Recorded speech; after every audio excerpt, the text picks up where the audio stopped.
vous êtes sur RTL. RTL Matin, Yves Calvi. 7h45, excellente journée à vous tous qui écoutez RTL. Alba Ventura, vous recevez donc ce matin le philosophe André Comte-Sponville qui publie son dictionnaire amoureux de Montaigne aux éditions Plomb.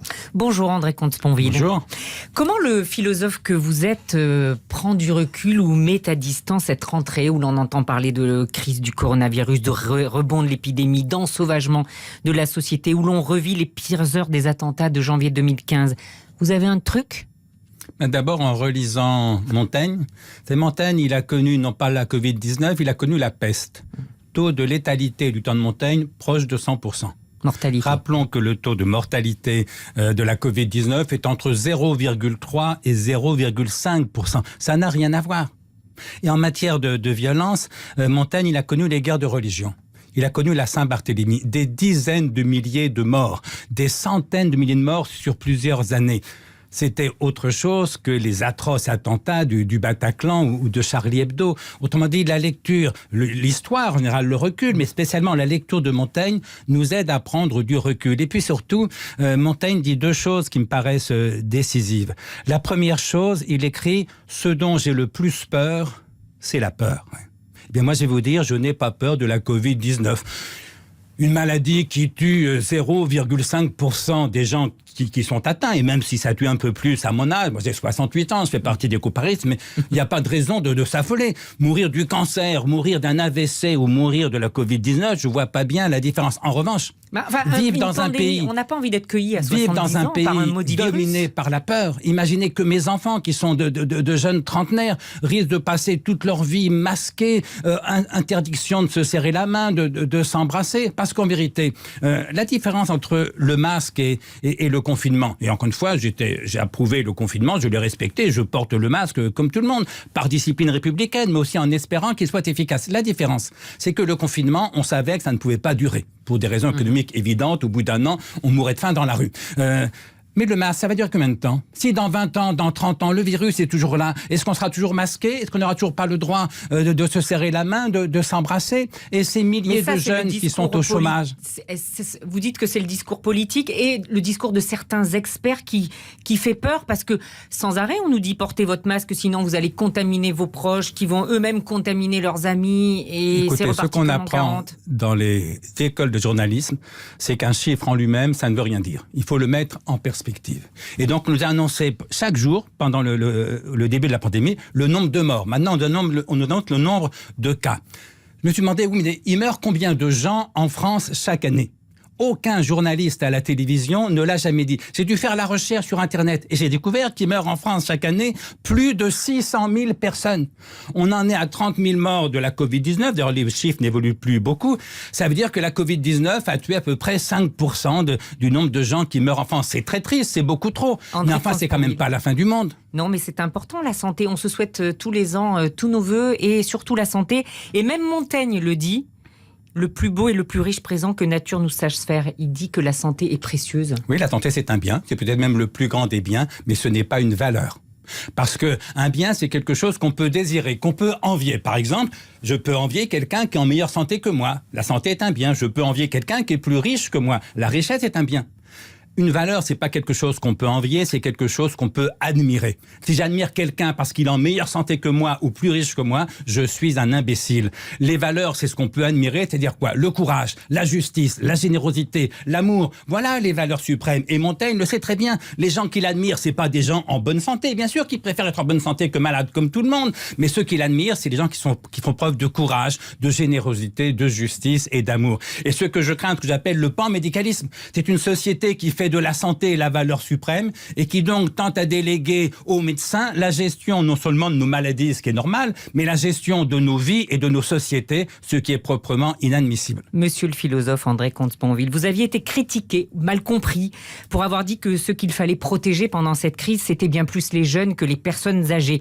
Lorsqu'on regarde aujourd'hui la une du journal Le Parisien aujourd'hui en France, le titre ce matin qui s'étale, emploi des jeunes, l'inquiétude de la génération Covid, vous vous dites, ah ben voilà, j'avais raison. raison. Mais bien sûr que j'avais raison. Ce que j'ai dit et ce qui a choqué, c'est que je me fais plus de soucis pour l'avenir de mes enfants que pour ma santé de presque septuagénaire. Mais on en est tous là. Alors certains m'ont fait dire odieusement que je voulais laisser mourir les vieux sans soins. Je suis pas fou, évidemment, personne n'a jamais pensé ça.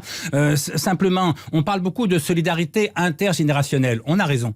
Sauf qu'on oublie de dire que cette solidarité, elle est traditionnellement orientée, asymétrique. Ça veut dire que les parents se sacrifient pour leurs enfants, beaucoup plus que les enfants ne se sacrifient pour leurs parents, et c'est normal. N'importe quel père, n'importe quelle mère donnerait sa vie pour ses enfants. Lequel d'entre nous accepterait que ses enfants donnent leur vie pour la nôtre? Mais ça serait totalement inadmissible. Et ce que je crains, c'est que pour protéger les vieux, dont je fais partie, on finisse par sacrifier toute une génération. Prenons le cas de l'école. Vous imaginez, moi j'étais prof pendant 24 ans.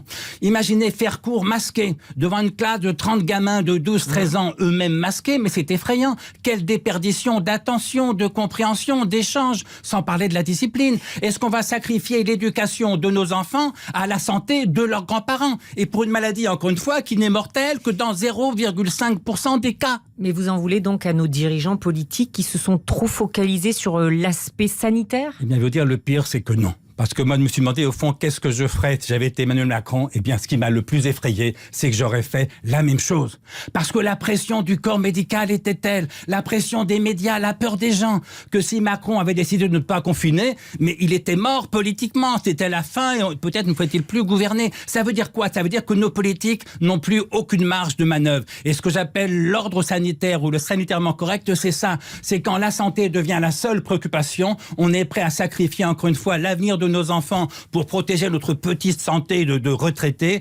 Je trouve ça inadmissible. Et quand je vois le sort qu'on est en train de réserver à nos jeunes gens, j'ai envie de pleurer. L'ambiance est anxiogène en France? Absolument anxiogène. Alors pour le coup, c'est pas la faute des politiques, c'est pour une bonne part la faute des médias. Imaginez qu'on dise tous les soirs le nombre de morts par cancer. Il meurt en France 150 000 gens, 150 000 personnes meurent chaque année de cancer. Donc beaucoup plus que de la Covid-19. Eh bien moi je voudrais que si on veut donner le nombre de morts de la Covid chaque jour, qu'on donne aussi le nombre de morts du cancer. Et qu'on donne le nombre d'infarctus. Et qu'on donne le nombre d'AVC. Tout cela est absurde. Est-ce que le travail des médias, c'est de faire peur aux gens? Encore une fois, je cite Montaigne, ce dont j'ai le plus peur, c'est la peur. Et puis autre phrase de Montaigne, tu ne meurs pas de ce que tu es malade, tu meurs de ce que tu es vivant. Autrement dit, la mort fait partie de la vie. Il y a un moment, il faut bien accepter que nous soyons mortels. Il ne s'agit pas de laisser mourir les gens sans soin, évidemment pas, mais il ne s'agit pas non plus de nous dispenser de mourir. Nous mourrons tous, et je le disais au début du confinement à une journaliste, je lui disais, j'ai 2 nouvelles à annoncer à vos lecteurs, à vos auditeurs. Une bonne, une mauvaise. La mauvaise, c'est que nous allons tous mourir. La bonne, c'est que l'énorme majorité d'entre nous mourra d'autre chose que de la Covid-19. André Comte-Sponville, vous en voulez aux médias, mais grâce aux médias, vous êtes là quand même. Lorsque vous entendez ces débats autour de la violence de notre société, l'ensauvagement, qu'est-ce que ça vous inspire? Montaigne, il y a 4 siècles, parlait de sauvagerie, de barbarie aussi. Oui, je suis là grâce aux médias. Mais j'ai publié un livre sur le plus grand écrivain français, Montaigne, que je travaille depuis 30 ans, et on ne me parlait que de la Covid-19. Vous êtes gentil de m'avoir invité, mais sincèrement, dans 2 siècles, j'espère bien que tout le monde aura oublié cette pandémie. J'espère bien que dans 2 siècles, on lira encore Montaigne. Autrement dit, le rôle du philosophe, c'est pas seulement de participer à l'affolement ambiant, c'est de le relativiser. Moi, je n'ai pas peur de la Covid-19 et je trouve qu'un chef-d'œuvre comme les Essais de Montaigne, c'est quand même plus important que le journal de 20 heures qui décompte quotidiennement le nombre de nouveaux cas de la Covid-19. Alors, je vous interrogeais sur ces débats autour de la violence de notre société. On a entendu ce terme d'ensauvagement. Montaigne, il y a 4 siècles, je répète, donc, parlait de sauvagerie et de barbarie. Est-ce que c'est du même ordre? Est-ce qu'on vit la même chose? Montaigne dit 2 choses. Il dit, 1, chacun appelle barbarie ce qui n'est pas de son usage. Autrement dit, le barbare, c'est l'autre. C'est une critique de ce qu'on appelle aujourd'hui l'ethnocentrisme. C'est un appel à la tolérance. Mais en même temps, il condamne la barbarie des conquistadors. Montaigne est l'un des seuls de son temps à avoir condamné le massacre des Indiens d'Amérique par les conquistadors. Et ça, c'est une barbarie qu'il faut condamner. Et dans ce qu'il y a de formidable chez Montaigne, c'est qu'il assume une part de relativisme. Il ne pense pas que l'Europe a raison sur tout, et en même temps il défend une forme d'universalisme, parce que l'humanité est une et tous les êtres humains ont les mêmes droits et doivent être respectés au même titre. Et bien la façon dont il conjoint le relativisme et l'universalisme, c'est une position extrêmement forte et extrêmement moderne. André Comte-Sponville, on est en plein procès Charlie. Que dites-vous de ceux qui font valoir leur religion avant les valeurs de la République ? Moi, je dis ce que j'ai écrit dans Libération après le massacre de Charlie, « Écrasons l'infâme ». C'est une formule de Voltaire, contre le fanatisme de son temps qui était catholique. Eh bien, ce que Voltaire disait contre les fanatiques catholiques, je le dis contre tous les fanatiques, qu'ils soient musulmans ou catholiques. En l'occurrence, les plus dangereux pour l'instant sont les musulmans. Écrasons l'infâme. Autrement dit, il y a un combat à mener contre le fanatisme, contre le terrorisme, et c'est autrement important, me semble-t-il, que la Covid-19. Merci beaucoup André Comte-Sponville. Je rappelle que vous publiez chez Plon un dictionnaire amoureux de Montaigne. Merci à vous. Ce dont j'ai le plus peur, c'est la peur. Vous citez Montaigne et c'est normal. Et je rappelle la publication de votre livre aux éditions Plon. Merci à tous les deux. L'intégralité de l'entretien est à...